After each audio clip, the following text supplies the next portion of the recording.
the flight slightly earlier or slightly forward within 24 hours. In this case, the operator chose to fly on the 13th at about 6 o'clock.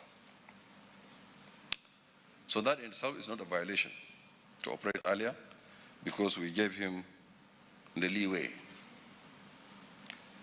The operator is Executive Jet Services, and from Lagos to Abuja and Abuja to Lagos for that mission. The approval was was very clear, and I will read part of the approval. And this is the letter from Ministry of Aviation to the Chairman of the Executive Jet Services, and it reads in part, signed by the Director of Air Transport Management on my behalf, having duly approved it. And he goes, I am directed to refer to a letter dated 11th of June 2020 on the above subject matter and to convey the Honorable Minister's approval for your company to operate a return flight from Murtala Mohammed Airport, Lagos to Nnamdi Azikiwe Airport, Abuja on the 14th of June 2020 to drop off Honorable Justice Adefobe Okoji in Abuja for an official assignment. The details of the flight operation as stated in your letter are as below. And second paragraph said, I am further directed to request that you ensure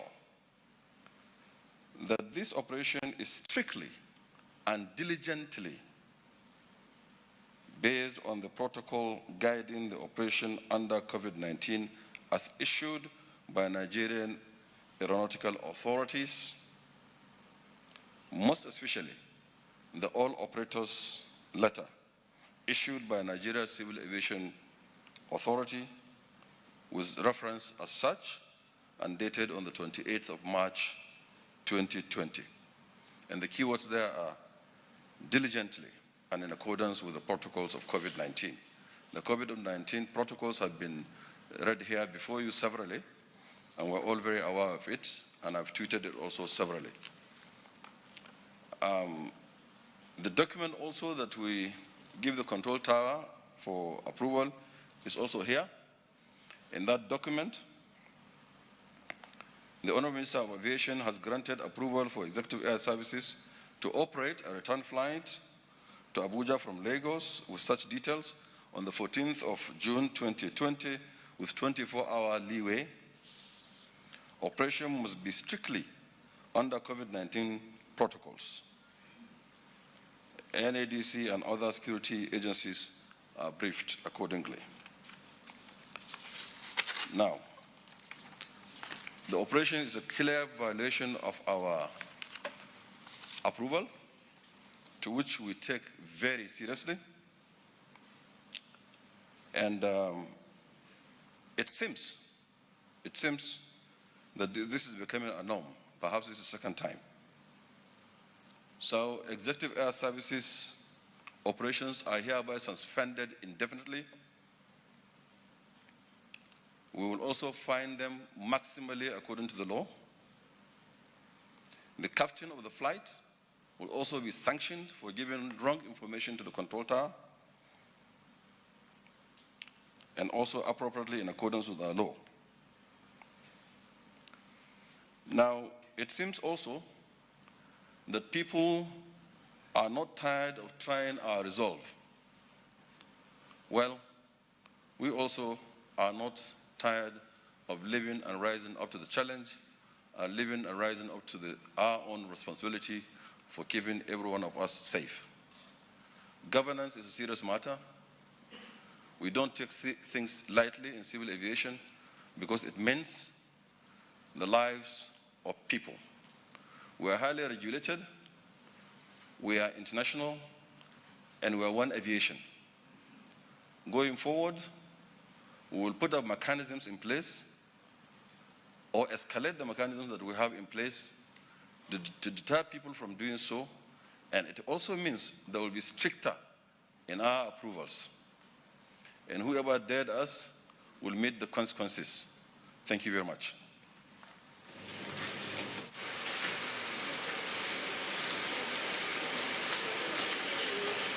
Honorable Minister of Foreign Affairs.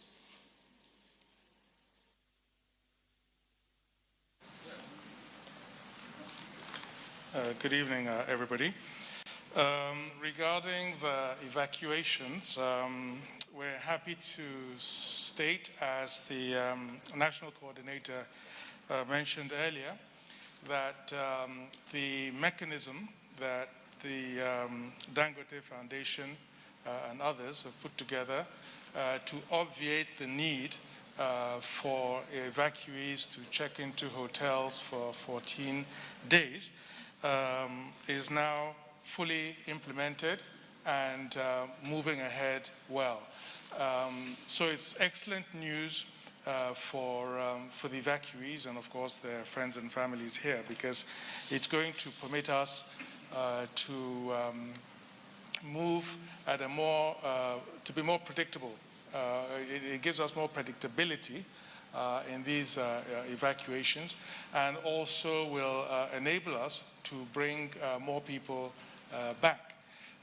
As the National Coordinator mentioned, the capacity that we're looking at is for 500 people a week for Lagos, 500 in Abuja. So that's, you know, about 1,000 people that we hope to be able to be bringing back weekly.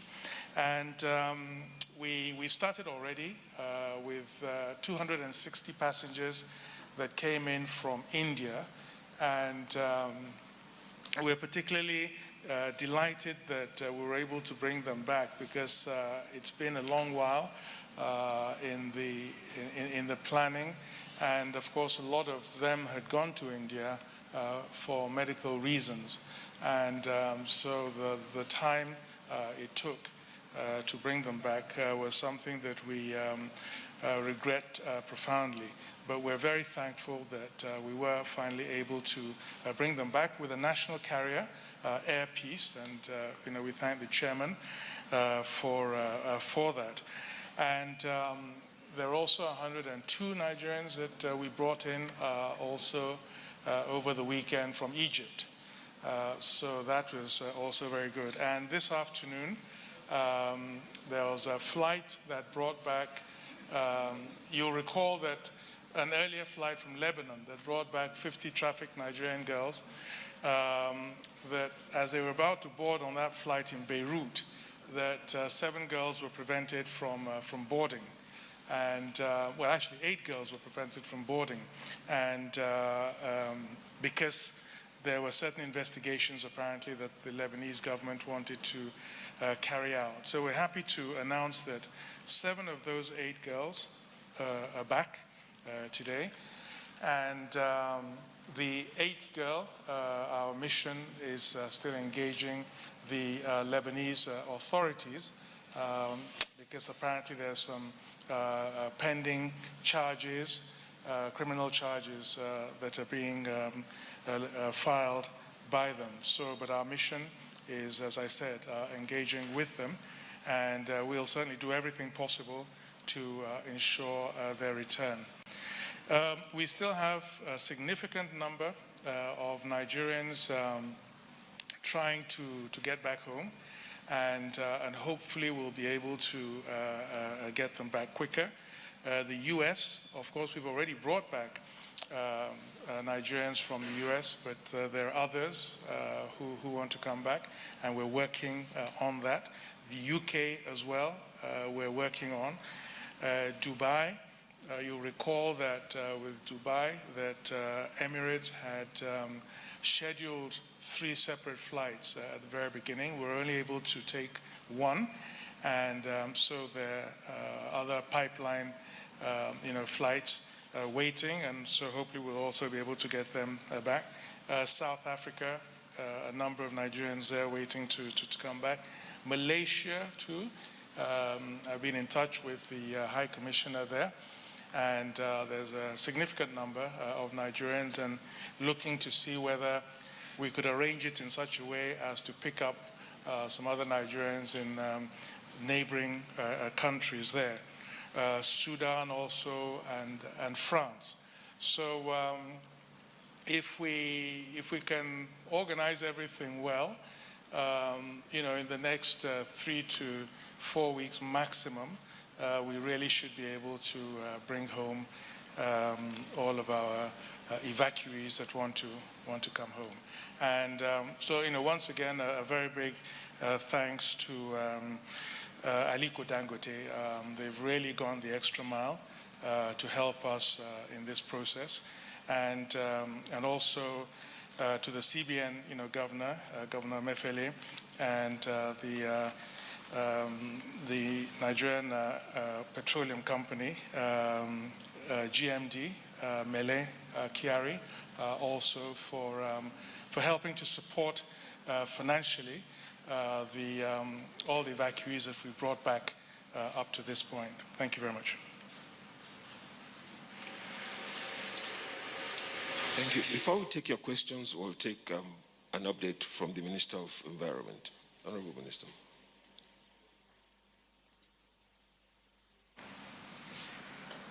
Mr. Chairman, members of PTF, ladies and gentlemen, gentlemen of the press, and ladies, good afternoon. From the Federal Ministry of Environment, I want just to reiterate what the NC has just said and what the Federal Ministry of Environment is doing.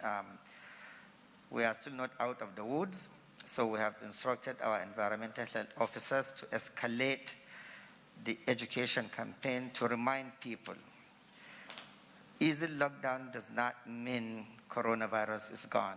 He has already explained that. I'm just telling you that we are escalating our enlightenment campaign. But specifically what I want to do is to, again, repeat what he said in Hausa. There was a call that people need to be reminded. Jama'a assalamu alaikum. Bayanin da nake so in jaddada shine wanda aka yi amma da turanci.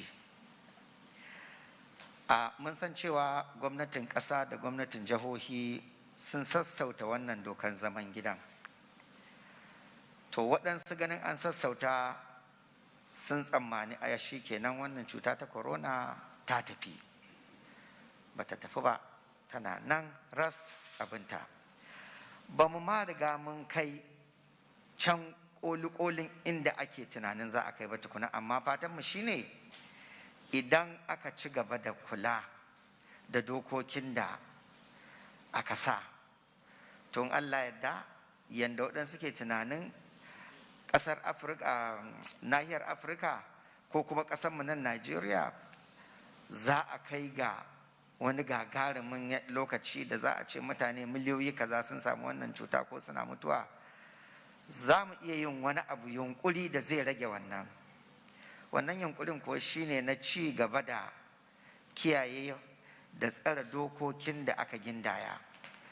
Har yanzu maganan sa wannan takunkumi yana nan, har yanzu maganan wanke hannu yana nan, har yanzu maganan ba da tazara wajen mu'amala da 'yan uwa da abokan arziki tana nan. Wannan cewa da aka ya fito domin a ga cewa ne za a iya ci gaba da harka ta rayuwa da ɗan tattalin arziki ba tare da an ƙara gigita yawan cutar ba, amma ta hanyar waɗannan bin ƙa'idojin da za mu ci gaba da yi. Idan muka lura daga lokacin da ake ɗan ɗagawa, kuma dama mun san haka zai faru domin mun gani a waɗansu ƙasashen duniya, a duk sa'ilin da aka ɗaga ɗin, in mutane suka yi rauni wajen bin dokoki, yawan cutar na ƙaruwa. Kuma mun gani kwanakin baya ɗin nan muna ganin a kulliyomin maimakon da ake samun ƙarin mutane yana yaɗuwa kamar mutum 100, mutum 150, tsanani 200. Ɗan cikin kwanakin nan baya mutane na muka gani a rana za ka ga mutum 400, 500, har sau biyu an samu mutum 600 da wani abu. To wannan yana ɗaya daga cikin dalilan da yasa ake samu, saboda mutane sun fara sakin dokokin, suna tunanin ta tafi don an ce a fito. ba ta tafi ba, ina ƙara jaddadawa tana nan. Amma me za mu ci gaba da bin waɗannan dokoki, babu maganin cewa mutum ya gaji, ba za ka gaji da kare lafiyarka ba. Kuma an duba fa yanzu mutanen ma da suke mutuwa daga wannan cutar sun fi waɗanda suke mutuwa baya yawa. To idan ko ta tafi, ya za a yi kuma mutane su ci gaba da kamuwa ko kuma mutuwa yanzu fiye da baya? To duk wani abu da za mu yi dai na ƙara kare kanmu, na taimaka ma gwamnati, ya kamata mu yi, domin yanzu muna ji muna gani. Idan da kana jin labari ne, ko ni yanzu na san waɗanda na jiki, 'yan uwa abokan arziki da suka kamu, na san waɗanda suka mutu, na san su, ba wai ji ba ne, ba labarin ƙanzan kurege ba ne, a'a na gani da idona. To saboda haka jama'a, kada mu bari mu yi fargar jaji, mu fito sai mun kamu mu koma, domin mun ga waɗansu ƙasashe sun yi haka. Wannan cutar na ƙara dawa in aka fito ba a abin da ya kama ba. Ya faru ƙasan China kanta, da yanzu ma kusan sun fi kowa ilimin abin, su ma sun fito ɗin, amma kila waɗansu dalilai sun sa abu ya faru. Akwai ƙasan Israel, akwai ƙasashe. Kada mu zama zakaran gwajin dafi, musamman idan mun riga mun gani. An ce idan kunni ya ji, gangan jiki ya tsira. Saboda haka mu ci gaba da ƙoƙarin bin dokoki. Wanke hannun nan yana da muhimmanci, sa wannan takunkumi yana da muhimmanci. In bai zama dole ka je ka shiga wurare ba, kar ma ka shiga. Kuma wannan mu'amala tazaran yana da matuƙar muhimmanci. In an ɗan buɗe ɗan kasuwanni ko ɗan gurare na ibada, shi ma a sa ido, a kula da cewa an bi waɗannan dokoki. In ka ga wani da baya bi, kai ka kauce abinka ka ja. In ka je guri ma za ka shiga, ka ga alaman ya yi cunkoso, babu alaman cewa za a bi waɗannan ƙa'idoji, ka bari ka koma wani lokaci, domin tabbatar da lafiya da kuma kare waɗansu. Jama'a, ina ƙara kiran ku mu mayar da hankali, mu tabbatar mun yi abin da wannan cutar za ta tafi tafiyan gaskiya, ba wai ta je ta dawo ba. Allah ya ba mu ikon kare kanmu, kuma Allah ya sa mu ga ƙarshenta nan ba da daɗewa ba. Mun gode.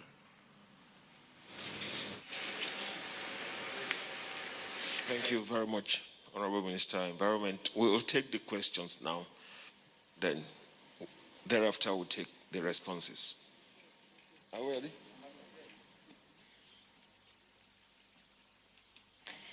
The Chairman, National Coordinator, members of the PTF, my colleagues. My name is Amaka Ude. I report for Arise News. And my first question actually goes to the DG of the NCDC. Can the NCDC really vouch for all the samples that are being tested in your lab network all across the country? I ask this question because there were some controversies before the weekend and also during the weekend as well, where some people are alleging that some states are cooking up some of the samples, where one person, they might take samples from one person and of course multiply it for whatever reason, I don't know. So I would like to get your reaction to that. And my next question is for the national coordinator. Well, just like the chairman of this task force have said, the blatant disregard for the laid down protocol, especially as it concerns interstate lockdown. I had an opportunity to go out of town just yesterday, and just between Abuja and Nasarawa, it's quite appalling what I saw in terms of how there's no even checks on the road. There's no, temperature measurement. All you see is somebody who's just waving the machine. So I want to know, what checks is the PTF planning to really put in place to ensure that states own the fight against COVID-19? Because you said, you know what, it's no longer in the hands of the PTF, but in the hands of the state. And the next question is for the Minister of Health. Resident doctors today declared that they've started their indefinite strike. Good thing is, they said those who are in the isolation centers and all frontline workers will have 2 weeks for them to continue treating patients. I want to know what your ministry is doing to really intervene to ensure that these frontline workers, as well as all medical professionals, are taken care of, and that this strike does not go on for too long. And finally, the chairman of the PTF, well, sir, on Friday, or on Thursday actually, you made a promise to get back to us concerning the demurrage charges. in the shipping industry. So I would like that update. Thank you. Good evening, all. My name is Nike Adebowale. I report for Premium Times. My first question is to the NCDC DG, sir. Sir, are there plans to track attendees of the Naira Marley concert? Then to the national coordinator, what will be the fate of Naira Marley and others associated with the concert? So lastly, this is not a question, it's just to appreciate the Minister of Health. About 6 weeks ago, I raised the issue of some health workers at Alesekweme University Teaching Hospital who haven't been paid for about 6 months. Reports reaching me now is that they've started their biometrics process and hopefully they'll be paid soon. So I just want to appreciate the Minister for that. Thank you, sir.